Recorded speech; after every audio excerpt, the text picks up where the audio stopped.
Mu mwezi ogw'omwenda omwaka guno gigenda kubeera giweze emyaka 6 bukyanga minisita yali avunaanyizibwa ku nsonga z'omunda Aronda Nyakairima avambula mu bwensi eno. Aronda yali mu mbeera nnungi wabula nga yafa kibwatukira nga yafiira mu nnyonyi ya United Arab Emirates. Omukozi mu nnyonyi eno yasanga Aronda nga mufu bwe yali ng'agenza okumuzukusa okufuna breakfast ng'ennaku z'omwezi 12 Septemba 2015. Ennyonyi eno yali eva South Korea ng'egenda Dubai. Aronda yali agenze South Korea n'abamu ku bakulu mu gavumenti nga mu bye baali bagenza okukola mwe mwali okwekenneenya ekyuma ekyali kigenda okukozesebwa okubeera nga kifulumya endagamuntu wano mu ggwanga ssaako n'okwebuuza ku ggwanga era South Korea mu ngeri y'okuwandiisaamu abantu kubanga yo South Korea enteekateeka zino yali yazitandika dda mu myaka gy'enkaaga.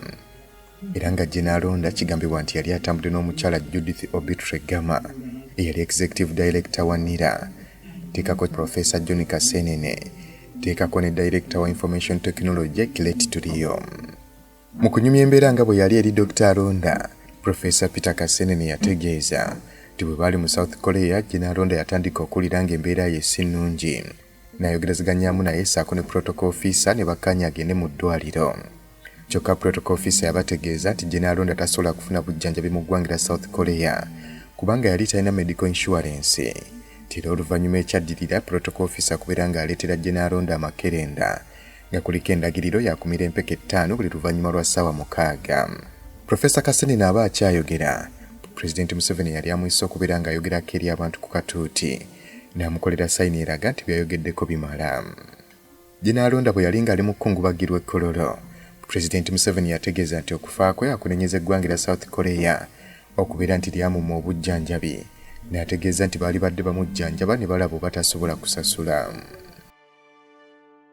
When they went to hospital, apparently the South Koreans said that they cannot allow somebody to go to hospital who does not have insurance in South Korea. That's nonsense. Surely in South Korea they must have emergencies. Kyokka South Korea billahi minashaitanir rajim bismillahir rahmanir rahim assalamu alaikum wa rahmatullahi wa barakatuhu. Nze Haji Kabogoza omusomi w'edduwa ntereza ensonga z'amaka ebyenfuna n'endwadde ezitategeerekeka. Haji Kabogoza omusomi w'edduwa nsiŋŋaanibwa ekitigoma ku lw'ejjinja. Bw'obanga otuuse ekitigoma mu ttawuni ku siteegi osobola okuba ku nnamba z'essimu ezo z'olaba zitambula. Gwe wenna ali ewala oyinza okuyita ku mukutu gwaffe ogwa WhatsApp ku layini eyo eya MTN obudde bwonna mbeerako. Kyokka South Korea yavaayo ne yanukula ebigambo bya President Museveni bye yali akoze ku ky'okubeera nti bamma Aronda obujjanjabi. Ambasada wa South Korea Park Jong-di ezisinkana ne Permanent Secretary okuva mu Ministry evunaanyizibwa ku nsonga z'ebweru James Mugume n'amutegeeza ku nsonga eno. Kyokka nga ambasada wa Korea yali ategeezezza Daily Monitor nti emikutu gy'amawulire gyakoze bubi okubeera nga gifulumya ebigambo bya President Museveni nga tebamaze kwebuuza ku embassy. Obula n'ategeeza nga bakama abo okuva South Korea bwe baamuganya okwogera ku nsonga eyo. Era n'ategeeza nti akadde konna Permanent Secretary James Mugume yajja okubeera ng'ayogera ekinaba kituukiddwako. Wayita akaseera katono, Permanent Secretary James Mugume n'ategeeza nti mu bigambo abaali batambudde ne Aronda bye baayogera mulimu bye baali tebategedde bulungi ku ki kyennyini ekyaliwo. Okusinziira ku lipooti abakugu ba gavumenti gye baakola mu ddwaliro ery'e Mulago, era nga lipooti eno Prime Minister Ruhakana Rugunda gye yasomera Paalamenti, lipooti yali egamba nti ekyaviirako Aronda okufa gwali musaayi ogwesiba ne guba nga tegukyatambula. Okusinziira ku lipooti yakolebwa abakugu ba gavumenti mu ddwaliro ekkulu ery'e Mulago, era nga Prime Minister Ruhakana Rugunda gye yasomera ababaka ba Paalamenti yategeeza nti Aronda yafa oluvannyuma lw'omusaayi okwesiba nga tegukyatambula. Mu bufunze, Aronda baamusanga nga amaaso gamyuse, ekyali kiraga nti omusaayi gwali tegutambula kudda ku mutima. Ate munda mu mubiri gwe baagenda okusanga omutima nga guzimbye, nga n'akamu ku kasenge k'omutima kalabika nti kabadde kali mu kuvaamu omusaayi. Era ne basanga ku mutima nga kwaliko oluwubi lw'amasavu olwali lugwetoolodde. Ate amawuggwe baagasanga nga nago gazimbye nga galina ebitundu ebiri mu kuvaamu omusaayi. Ekyali kyongera okulaga nti omusaayi gwali tegumala ogutambula okugenda mu mawuggwe ssaako ne ku mutima. Abakola okwekenneenya kuno kwaliko Dr. Moses Byaluhanga eyali akulira ekitongole ky'ebyobulamu ekya poliisi, Dr. Sam Kalungi, Consultant Pathologist mu Ministry y'ebyobulamu, Dr. Robert Lukande, ng'onava mu ssettendekero Makerere, Lieutenant Colonel Dr. Victoria Nekesa ng'ono wa mu State House, Andrew Mubiru ng'ono mukugu mu nsonga z'obutwa okuva mu gavumenti, era ng'okwekenneenya kuno kwakolebwa nga waliwo bano wammanga. Brigadier Dr. Ambrose Musinguzi ng'ono yali ava mu kitongole kya byabulamu ekya UPDF, Colonel Stephen Kusaasira ng'ono Director Medical Services, Henry Ngabirano ng'ono yava mu famire y'omugenzi, nga kwotadde ne Makpo Odongo ng'ono yava mu kitongole kya poliisi. General Aronda Nyakairima yaziikibwa ku bijja bya bajjajjabe ku kyalo kimanyikiddwa nga Nyakijo mu luka gwa Kitoojo mu ggombolola ya Buyanga mu disitulikiti y'e Rukungiri. President Museveni yali omukungubazi omukulu nga kwaliko n'abantu ab'enjawulo okwali abaali bavudde mu kibiina kya FDC okwali Meja General Mugisha Muntu ssaako ne Dr. Kano Kizza Besigye. President Museveni yategeeza nti General Aronda y'omu ku bannamagye abaali balina empisa okuviira ddala nga bakyali mu nsiko. Nti bangi baafa obulwadde bwa mukenenya, kyokka General Aronda yeekuuma era n'asobola okuweereza eggwanga lino. Weewaawo ng'ekyaluma President Museveni kwe kubeera nti ono yafiira ku myaka emito nga n'engeri y'ebyobujjanjabi bye gye byakwatiddwamu teyabadde nnungi. Pulezidenti yategeeza nti singa yakimanya ng'obudde bukyali osanga yalibadde alinako ky'akola. Weewaawo ne bwe yalibadde nga talina kyayinza kukola, yalibadde mukkakkamu ku ngeri gy'afuddemu. Pulezidenti Museveni yategeeza yeewuunya nnyo okufa kwa General Aronda, era nga mu kunoonyereza Pulezidenti Museveni yakizuula nti General Aronda yali alina pressure, nti era yali amujjanjaba okuviira ddala mu 2005. Wabula mukyala wa Aronda, Linda Aronda, yategeeza nti bbaawe abadde musajja abaagala ennyo n'abaana be ababiri be yali alina mu bufumbo bwe baali bamazemu emyaka 19, era n'agattako nti okuviira ddala we baafumbiriganwa abadde talina bulwadde bwonna bw'amanyi nti General Aronda bw'alina, era nga tewali mulundi na gumu lwe yali alemedde embuliri lwa bulwadde. Ono yategeeza nti ng'abaana be bajulizi, tewabadde yadde n'akabonero konna akalaga nti ono abadde alina obuzibu ku mutima ng'alipoota y'eddwaliro bwe yategeeza. Mukyala we omugenzi okwogera bino kyaleetawo okukubaganamu ebyo byali bifulumiziddwa mu alipoota. Era omukyala n'ategeeza nti ye kyasinga okumanya nti bukyanga omwami we yateekebwa mu minisitule evunaanyizibwa ku nsonga z'omunda, yatandika okwemulugunya obulyake n'obukenuzi obufumbekedde mu minisitule eno, era nga yali atandise kukola butaweera kubeera ng'abulwanyisa. Mukyala wa General Aronda yategeeza nti akimanyi bulungi nnyo abantu bangi tebaali basanyufu okubeera ng'omwami we yali ateekeddwa mu minisitule evunaanyizibwa ku nsonga z'omunda mu ggwanga, kubanga bangi baali bamumanyi nti teyagalirako ddala bikolwa bya bulyake. Era okusinziira ku mukyala yategeeza nti bukyanga General Aronda ayingira Ministry ya Internal Affairs yatandika okuwulira ebigambo ebibi ebyogerwa ku bbaawe. Weewaawo omukyala ono teyayogera bigambo bibi byali byogerwa ku bbaawe, naye nga yategeeza nti muli mu mutima akimanyi bulungi nti abamu ku bakwano be yali akola nabo mu minisitule tebaali basanyufu kubeera nti General Aronda gy'ali. This heart problem they are talking about, okay, it might have been there, but I have never seen him sick. My children are witness. We have never seen him sick. Wabula abamu baali babijweteka nti General Aronda Nyakairima yali tawagira nteekateeka zaali zikolebwa, naddala abantu be baali bateekateeka okubeera nga basikira omukulembeze w'eggwanga, nti era ensonga lwaki ono baamugya mu defense ne bamuteeka mu Internal Affairs. Endowooza y'omukyala w'omugenzi oboolyawo ne kasiri eggwanga kati omugenzi gye yalina, ono yatuuka n'okwoza ku munye n'ategeeza nti tewali ayinza kumukakasa nti omugenzi Aronda Nyakairima teyattiddwa buttibwa. Wabula President Museveni mu kwogera kwe alabika yalinga ategeeza nti Aronda yali yakweka abafamire obulwadde bwe. Kuba mu kwogera President yategeeza bannayuganda okubeera abeerufu eri ab'enganda zaabwe ssaako n'ababakozesa ku nsonga y'obulamu bwabwe. Even on this occasion when he died, actually it was not a surprise from what I've been able to gather. Nyakairima we yafiira yali minisita avunaanyizibwa ku nsonga z'omunda mu ggwanga okuva mu 2013. Wabula nga tannaba kubeera ng'aweebwa ekifo ekyo, ye yali akulira amagye g'eggwanga ng'ekifo kino yakirimu okuva mu 2003 paka mu 2013. General Aronda Nyakairima yazaalibwa ng'ennaku z'omwezi 7 ogw'omusanvu 1959 mu kitundu ekya Buyanja mu disitulikiti ya Rukungiri. Aronda emisomo gye gya primary yasomera ku Nyakairima Primary School mu kitundu ekya Rukungiri, nga wano we yava n'agenda ku Lubirizi Secondary School okubeera ng'asoma O-level, kyokka ng'ate A-level yagisomera Kitigumu High School. Mu 1978 ono yegatta ku ssettendekero Makerere okola Bachelor of Arts in Political Science era nga yatikkirwa mu 1981. Mu Mmeeyi wa 1982 Aronda Nyakairima yalimba banne be yali asoma nabo ku ssettendekero Makerere nga bwe yafunye omulimu e Kenya wabula nga yali agenda kwegatta ku bakwata mmundu aba NRA abaali mu nsiko. Ono bwe yayingira ensiko yali mu kabondo ka Black Bombers akali kakulemberwa musajja mukulu Meja Jino Matayo Kyaligonza. Wabula bwe yali mu kabinja kana ka Black Bombers mikwano gye bategeeza nti yasinganga okusitula ebyokulwanyisa ebizito naddala nga bwe baali batambula olugendo oluwanvu okuva ewa Kiso okugenda e Luweero. Nyakairima ssaako ne banne ogeza nga Brigadier Eric Kayanja be baalumbanga enkambi za UNLA munda mu kibuga ssaako ne ku njegoyego z'ekibuga Kampala. Era oluvannyuma lw'olutalo Nyakairima yagenda n'asoma Basic Officers Course mu 1989.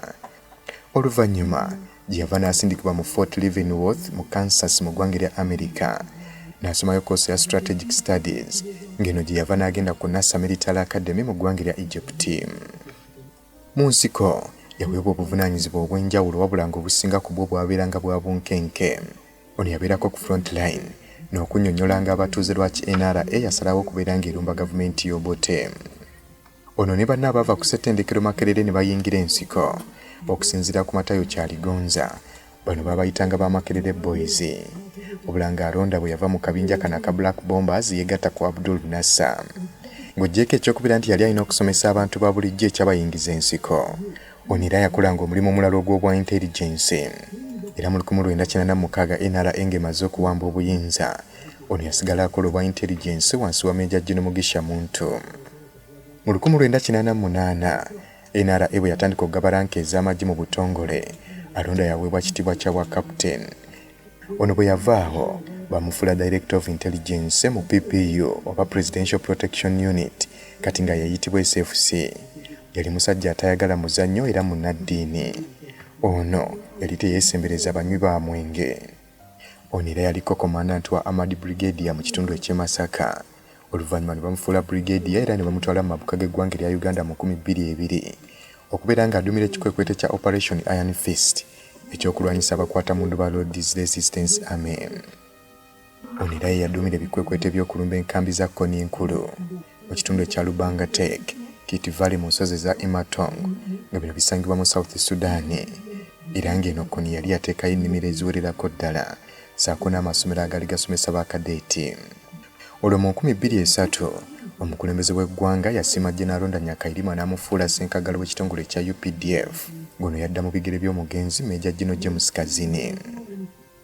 Aronda bwe yafuukira CDF yasanga mulimu ebizibu bingi nnyo omwali okuba nti mwalimu enkalala okwali bannamagye ab'empewo bannamagye okubeera nga abasinga obungi baali beeyisanga bwe baagala nga kw'otadde n'okubeera nti eggye lyali lisisinkanya akaseera akazibu ku byali biryogerwako nti lyeyisa bubi ku bikwekweto bye baali bakola mu ggwanga lya Congo.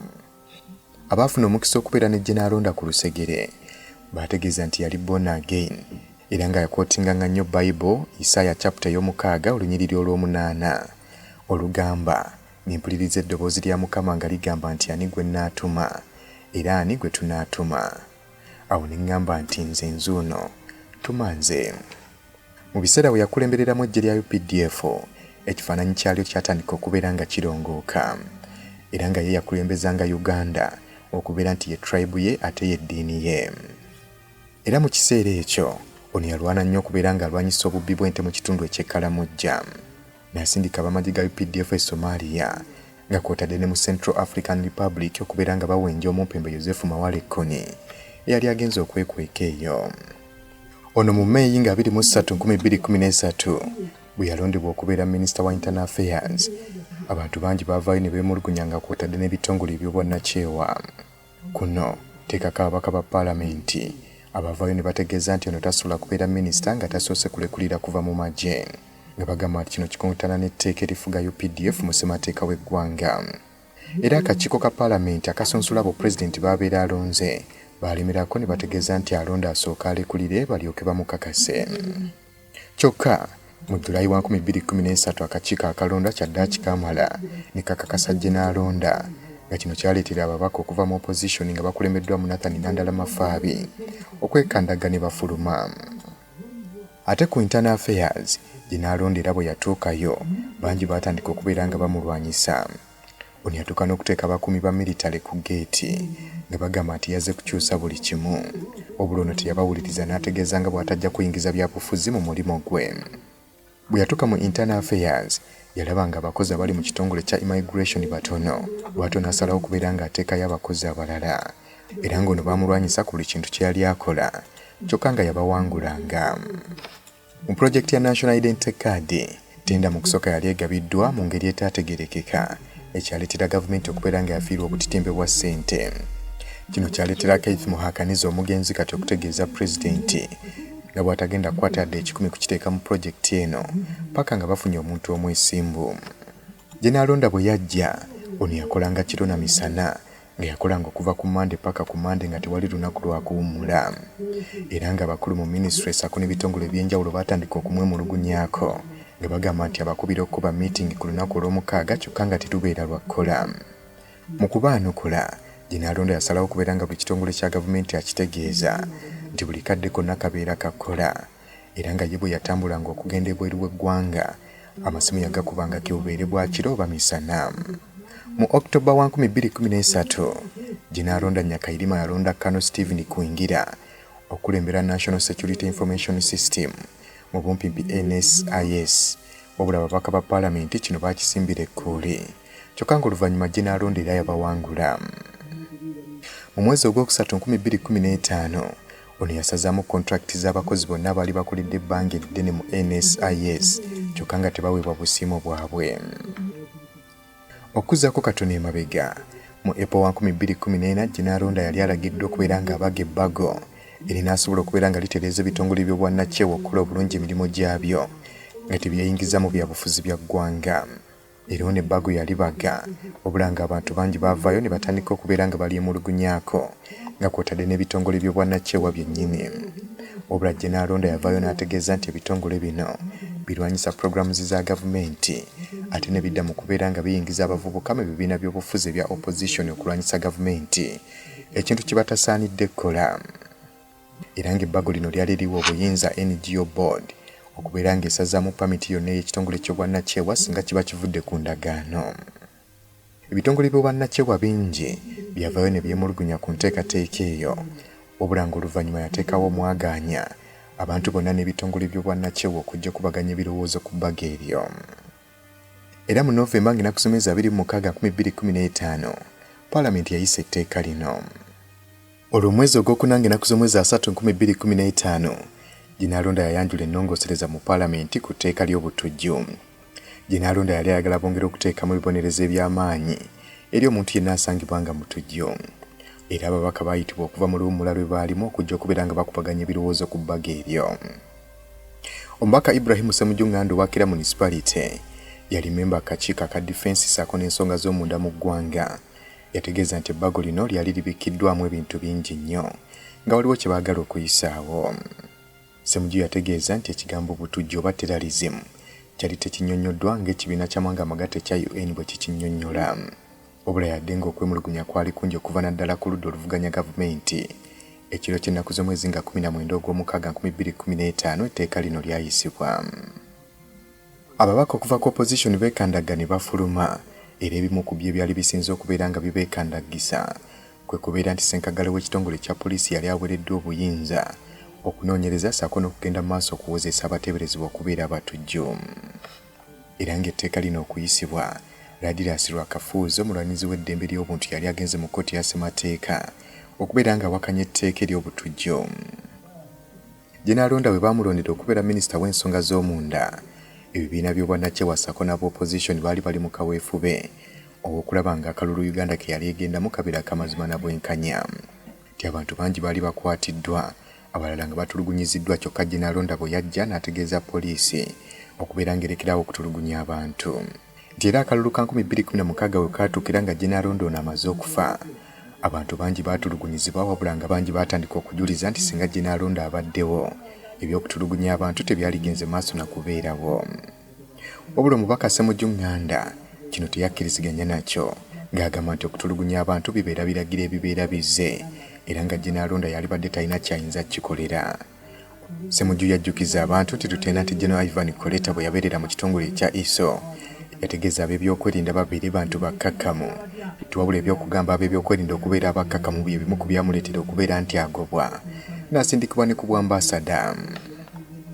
Wabula Ibrahim Ssemujju Nganda yategeeza nti General Aronda yali muntu ayagala okukola omulimu gwe ate nga yali muntu ateeka ekitiibwa mu buli muntu yenna nti era akakiiko ka paalamenti we kabeeranga kamuyise tiyakeeranga nnyo n'asooka n'ababaka mu luumu ate era yasembangayo okuvaamu nga kw'otadde n'okubeera nti yawulirizanga buli mubaka kye yabanga agamba. Ssemujju yagattako nti bwe yali ng'akyali munnamawulire omulundi gwe ogwasooka okusisinkana General Aronda Nyakairima yali musajja muzibu nnyo bwe yali ng'akyali mu PPU era nga musajja musosoze mu byamawanga nti kyokka bwe yagenda ng'akula yali akyukidde ddala nga yeesiza ddala bulungi. General Aronda Nyakairima ye mukulembeze yatuukanga mu kitundu n'asooka abuuza ku bakulembeze baamu nga beebuuzaako ku nsonga y'enguudo ebyobulamu saako n'amazzi we gali bw'aba ageetaazibwa asobola okugajja. General Aronda Nyakairima era yali yeeta mu nnyiriri empanvu ez'abantu abagenda okufuna paasipooti era n'atandika enteekateeka ze ez'okuleeta e-paasipooti era n'ategeeza nti omwaka gwa 2017 we gunaatuukira ayagala eggwanga libeere nga likyuse nga likozesa e-passports.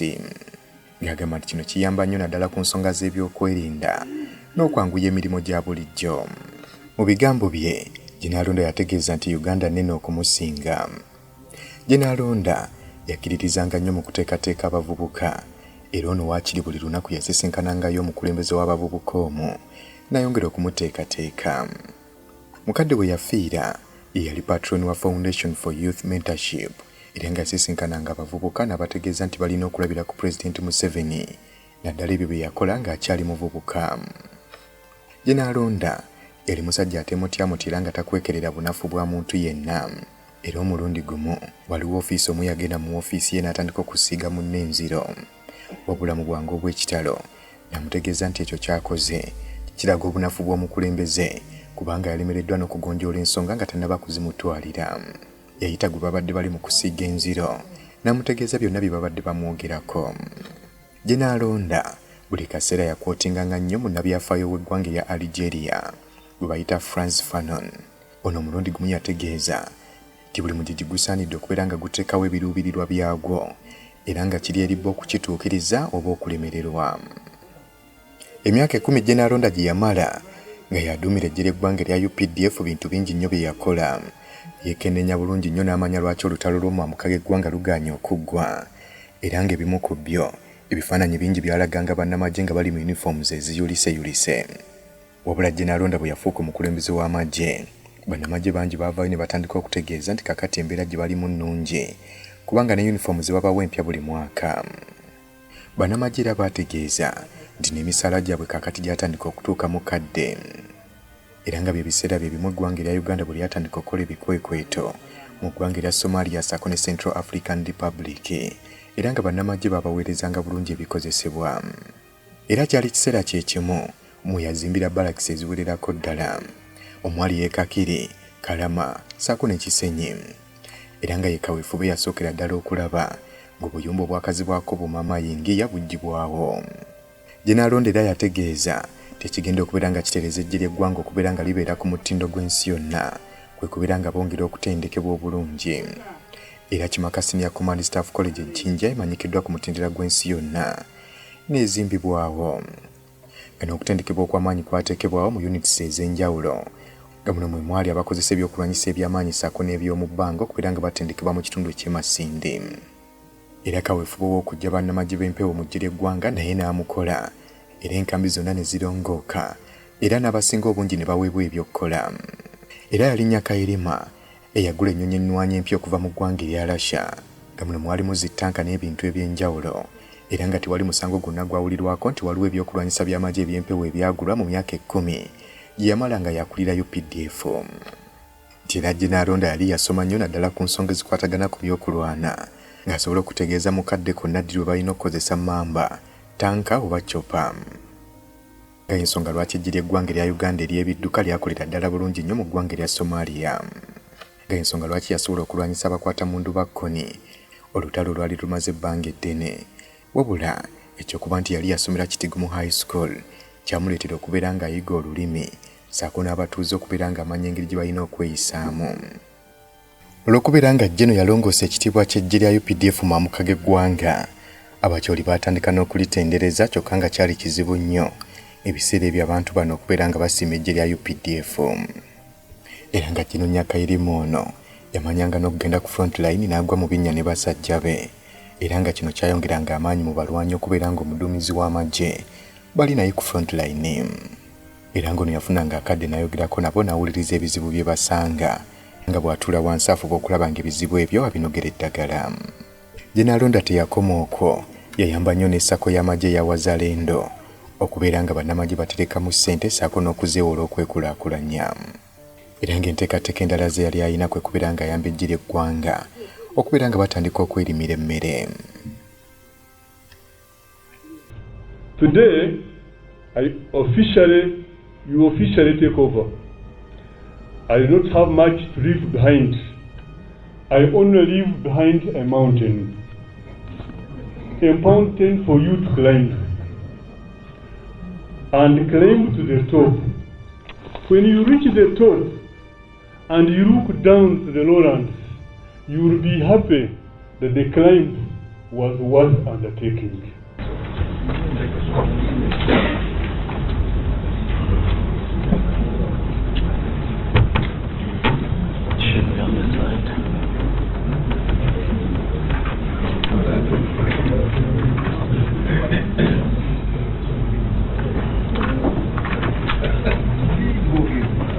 Teamwork